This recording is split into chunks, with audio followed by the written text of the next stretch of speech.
오늘 우리에게 주신 하나님의 말씀 누가복음 2장 21절로 22절, 27절 말씀입니다. 생명샘과 7월 10일 목요일 말씀 주의 거룩한 자라 함께 읽겠습니다. 할례할 8일이 되매 그 이름을 예수라 하니 곧 잉태하기 전에 천사가 일컬은 바로라. 모세의 법대로 정결 예식의 날이 참에 아기를 데리고 예루살렘에 올라가니 이는 주의 율법에 쓴 바 첫 해에 처음 난 남자마다 주의 거룩한 자라 하리라. 한 대로 아기를 주께 드리고 또 주의 율법에 말씀하신 대로 산비둘기 한 쌍이나 혹은 어린 집비둘기 둘로 제사하려 함이더라. 예루살렘에 시므온이라 하는 사람이 있으니 이 사람은 의롭고 경건하여 이스라엘의 위로를 기다리는 자라. 성령이 그 위에 계시더라. 그가 주의 그리스도를 보기 전에는 죽지 아니하리라 하는 성령의 지시를 받았더니 성령의 감동으로 성전에 들어가매 마침 부모가 율법의 관례대로 행하고자 하여 그 아기 예수를 데리고 오는지라. 아멘. 예수님의 그 부모 되는 요셉과 마리아가 율법대로 난 지 8일 만에 그 예루살렘의 그 성전에 와서 율법대로 제사를 드리려고 하죠. 아기를 주께 드리고 그리고 그 거룩하게 하기 위한 그 제사를 드리는데 보니까 요한이 그 요한 집안이 좀 가난했던 집안인 것 같아요. 볼 때 가난한 자들을 위하여서 드리는 이 제물이 그 비둘기거든요. 그 비둘기로. 그러니까 그 집안이 좀 부유했더라고 한다면 어린 양을 바쳤을 것인데 그 집안이 가난한 것처럼 보여집니다. 그러면서 제사를 드리게 되어지는데 한 사람이 등장하죠. 25절에 시므온이라고 하는 사람이 등장하게 되어집니다. 그런데 이 시므온이라고 하는 사람에 대하여서 소개를 하기를 이스라엘의 위로를 기다리는 자라고 하고 있어요. 그러니까 이 조국과 민족을 위하여서 또 하나님 나라를 위하여서 기도하는 사람이 늘 있죠. 그 한 사람이라 보여집니다. 이 한 사람이 나이가 이제 많이 연노해져서 하나님 나라 가기를 그렇게 소원하고 있는데 성령님께서 어느 날 그에게 메시지를 주셨던가 봅니다. 그러니 그가 주의 그리스도를 보기 전에는 죽지 아니하리라 하는, 그가 평생 동안 하나님 나라를 위하여서 기도하고 평생 동안 이 조국과 민족을 위하여서 기도하는데 그 응답을 받게 되어진 거죠. 그러면서 아주 영예로운 응답인데 너가 그리스도를, 오실 그리스도를 보기 전에는 죽지 아니하리라. 이 성령의 음성을 듣고 기다려왔는데 그가 성령에 감동되어서 직감적으로 알게 되어진 거죠. 아, 저분이시다 라고 말이에요. 그런데 여기서 등장하는 시므온, 그리고 또 내일 말씀에서 등장하는 안나라고 하는 사람, 그리고 어제 등장한 목동들, 그리고 그 이전에 등장한 엘리사벳, 다 이 공통점이 있어요. 뭐냐면 요셉과 그 마리아를 위로하고 격려하기 위해서 등장하는 사람들이에요. 다 단역 배우들이에요. 보면 요셉이 이제 후발주자로 나타나잖아요. 요셉도 현몽을 통하여서 천사의 고지를 받아 가만히 끊고자 하던 그 자신의 정언자인 마리아에 대하여서 신뢰하는 마음을 갖게 되어졌단 말이죠. 성령을 통하여서 낳은 자이며 그 아이가 불륜에 의하여서 난 아이가 아니다라고 하는 것을 알려주고 그가 어떤 분인지에 대한 이야기를 이미 들어 안 바가 되어졌죠. 마리아도 마찬가지입니다. 그럼에도 불구하고 이 삶 속에 있어서 가난함, 험난함, 그렇게 위축되어질 수 있고 눌릴 수 있고 그리고 그들의 기대가 큰 자가 오실 것에 대한 그 기대와 다르게 삶 속에서는 그런 뭔가 매끄럽지 않은 삶의 부분들이 있단 말이죠. 그리고 주변에 있어서의 그러한 시선을 두려워하는 마음도 있을 거란 말이죠. 왜냐하면 속도 위반이에요.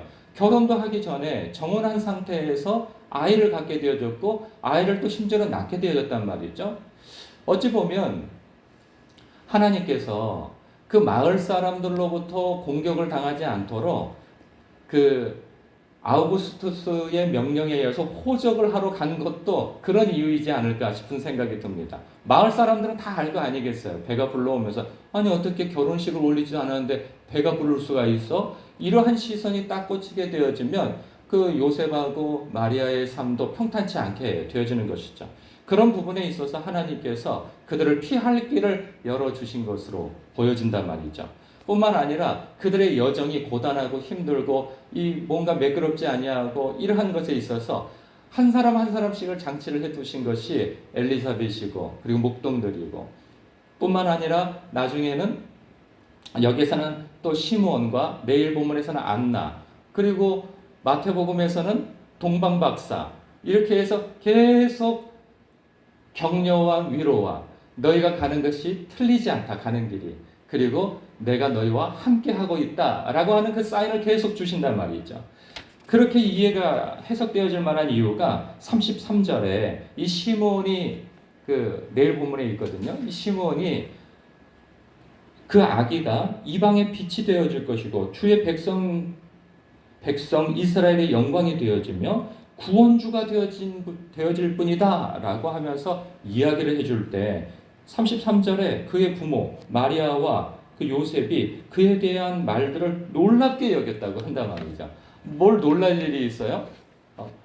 이전에 다 알고 있던 이야기인데 그런데 사람이요 그렇게 누군가를 통하여서 하나님께서 내가 그때 들었던 그 음성이 그 하나님께서 주신 명령이 옳은 거였구나 확인하면서 또 갈 수 있는 것이죠.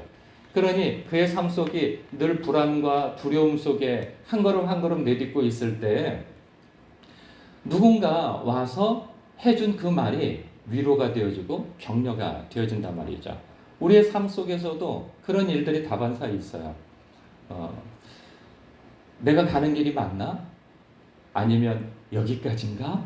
이런 생각들이 막 밀려오고 그럴 때 우리가 읽는 성경 속에서 기도하는 가운데 주의 음성이 들려올 때가 있고 이런저런 아무 성경을 읽어도 예배를 드려도 기도를 해도 내 마음이 공허하고 뭔가 막막한 마음이 해소가 되어지지 않는 그때 어떤 사람이 통로가 되어져서 무심코 던져준 그 이야기가 격려가 되고 위로가 되어지고 하나님께서 나에게 주신 말씀이구나 라고 생각되어지는 지점이 있어 다시금 발걸음을 옮길 수 있는 그러한 위로의 순간들이 다 있었단 말이죠. 하나님은 당신이 택한 백성들, 하나님이 명하신 길에 이렇게 늘 위로와 격려의 장치를 해두신다 하는 거예요. 얼마나 감사한 일입니까? 근데 오늘 말씀 속에서는 이렇게 시므온의 역할, 또 내일의 안나의 역할, 그리고 어제의 목동들의 역할, 그리고 그 이전에 엘리사벳의 역할, 이 역할을 우리가 누군가에게 통로가 되어져서 해줘야 한다는 것이죠. 우리의 입술은 참 망령될 때가 많습니다. 그냥 무심코 한 말들이 사람들에게 상처를 주고 그리고 하지 말아야 할 말 그리고 이 내가 할 말과 상대방이 할 말을 구분해서 해야 하는데 이 말들이 이게 잘 절제가 되질 않고 그런단 말이죠. 우리가 성령에 감동되어진 그러한 말들을 할 수 있게 해달라고 기도해야 합니다. 이 말은 어제의 연속선상에 이 말씀은 있죠. 어제도 비슷한 해석과 비슷한 말씀을 드렸어요. 이것이 아이고 오늘 하루 어제 한번 한 것으로 끝나지 아니하고 말씀을 통하여서 우리가 그렇게 들었다면 순종할 필요가 있는 것이죠. 나의 입술이 오늘은 누군가에게 하나님의 길을 가는 하나님의 사명을 해나가는 사람에게 한 발 더 내디딜 수 있는 그러한 위로의 말이 되어지고 격려의 말이 되어지며 나의 도움이 그 사람이 다시금 힘을 얻어서 갈 수 있게 하는 그런 원동력이 되어지는 사람이어야 하겠다 하는 그러한 마음으로 우리가 의지적으로라도 의도적으로라도 이 말씀을 묵상하면서 하나님의 사람들을 격려하고 위로하는데 오늘 하루가 또 쓰임받기를 바랍니다. 오늘도 어제와 같이 순종하는 하루가 되어지시길 주님의 이름으로 축복합니다. 기도하겠습니다.